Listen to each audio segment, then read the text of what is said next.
Well, let me ask you the follow-up question here, because I have a lot of them. Do you agree that Article 1 of the Constitution gives Congress the power of the purse? Yes or no? Yes, that is a duty. Do you believe that, let me ask you another follow-up, it's just yes or no. Do you believe you have the power to disregard congressional appropriations and unilaterally repurpose funds that have been duly appropriated by Congress? Yes or no? Ma'am, we are not doing that. So the answer to you is no. All right, well, it was a yes or no, Secretary. Let me continue. Interestingly, you said no. But since you've been Secretary, you have repeatedly disregarded the law. You have illegally impounded funds that Congress appropriated and that your branch of government must implement pursuant to the law. Yet you've closed offices established in law, including the Office for Civil Rights and Civil Liberties, the Office of the Immigration Detention Ombudsman, the Office of the Citizenship and Immigration Services, and you've canceled contracts for programs authorized in law, including shelter and service programs and citizenship and integration grants. You've obstructed and roughed up members of this committee as they attempted to conduct congressional oversight, and then you vilified them. But my question is, if they were so bad, why were they allowed to go in after to conduct oversight? Let me just continue. You redirected funds to terrorize our communities. You created taxpayer-funded political propaganda campaigns to terrorize families and children who don't sleep at night because of the terror of those commercials that you are putting out there.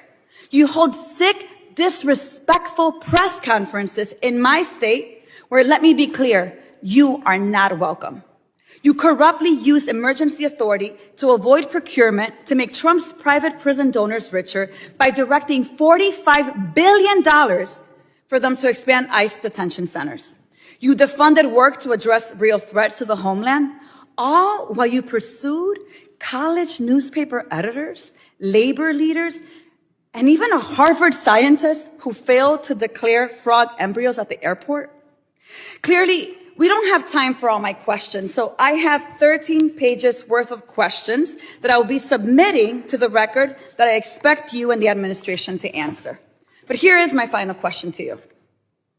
When you took your oath, did you swear to support and defend the Constitution of the United States of America? Yes or no? Yes, I did. So I find it laughable. You don't behave like someone who takes that oath seriously. And let me tell you why. We don't live in a dictatorship or a monarchy. Trump's will is not the guiding doctrine of this nation, and our country is not a playground for his or your twisted authoritarian fantasies. We are a democracy. We defend the Constitution and we affirm the rule of law. We respect the co-equal branches of government and we uphold our rights, even when we disagree. The foundation of our nation is based on a core set of constitutional rights upon which our prosperity, our pluralism, and our peace depend on it. You, however, have been leading this work for 116 days. And in that time, you have profiled and dehumanized our neighbors. You've betrayed our constitutional commitment to due process. You've deported United States citizens. You've undermined the courts. You've broken the law. You've engaged in corruption, and you've weaponized the immigration system to violate civil rights. As Senator Murphy perfectly stated, your department is out of control. But you're responsible. You have betrayed the sacred fundamentals of your oath. And I believe to my core that you are not fit to hold the office. And I again, to your face, demand your immediate resignation. And I put it and place it on the record for all of us to see. With that, Chairman, I yield back.